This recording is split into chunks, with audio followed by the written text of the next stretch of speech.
Bonjour, moi je suis Pieter de Buijzer. J'ai préparé ensemble avec Jacob Wren, qui est metteur et écrivain, metteur en scène et écrivain jusqu'au moi. On a préparé une anthologie de l'optimisme. On a commencé avec écrire une lettre. Dans cette lettre, on a demandé aux amis, aux politiciens, aux artistes, aux philosophes, écrivains, une contribution sur la question qu'est-ce que veut dire l'optimisme critique pour le XXIe siècle. C'est quoi ce optimisme critique qu'on cherche? C'est quelque chose qu'on ne voit pas encore. L'optimisme critique, on a développé plus ou moins 5 points très ouverts qui servent comme point de départ pour une réflexion, un dialogue entre Jacob et moi avec vous. Ces 5 points, c'est quoi? Voilà, il faut venir voir. Comme le théâtre a besoin des définitions, malheureusement, sinon les magazines ou les sites web ne servent à plus rien. Donc il faut, pour communiquer, on a donné ces définitions à la pièce lecture performance, une performance, lecture performance. C'est quoi? C'est pas que nous sommes des maîtres de conférences, nous sommes tous les deux des maîtres entièrement ignorants, mais on vous invite à faire un voyage, à partager avec nous des réflexions qui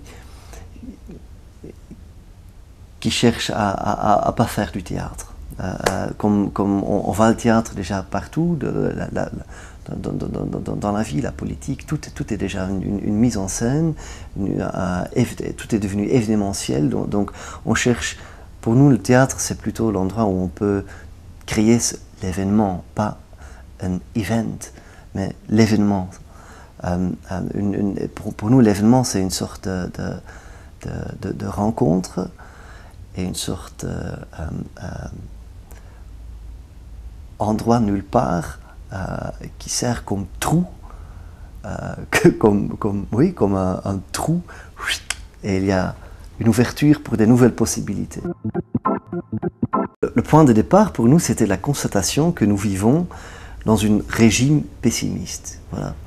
Quand on devient tellement triste qu'il y a des gouvernements de droite qui sont partout dans l'Europe, voilà, ces gouvernements de droite, ils sont le symptôme d'une idéologie dominante qui dit que voilà, on ne peut rien faire. Et cette même idéologie pessimiste qu'on voit dans la politique européenne, on voit aussi dans la culture européenne. Il faut faire quelque chose avec, il faut faire vitaliser quelque chose, il faut les lumières, ou peut-être la subversivité, ou peut-être ce très vieux mot problématique, avant-garde.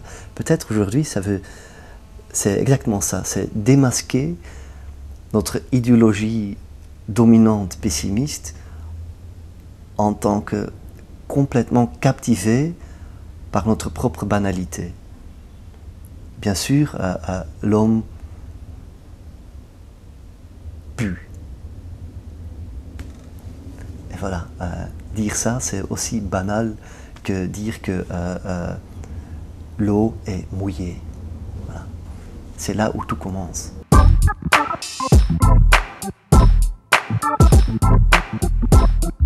Il y a un site web que vous pouvez aller voir, www.anthologyofoptimism.com.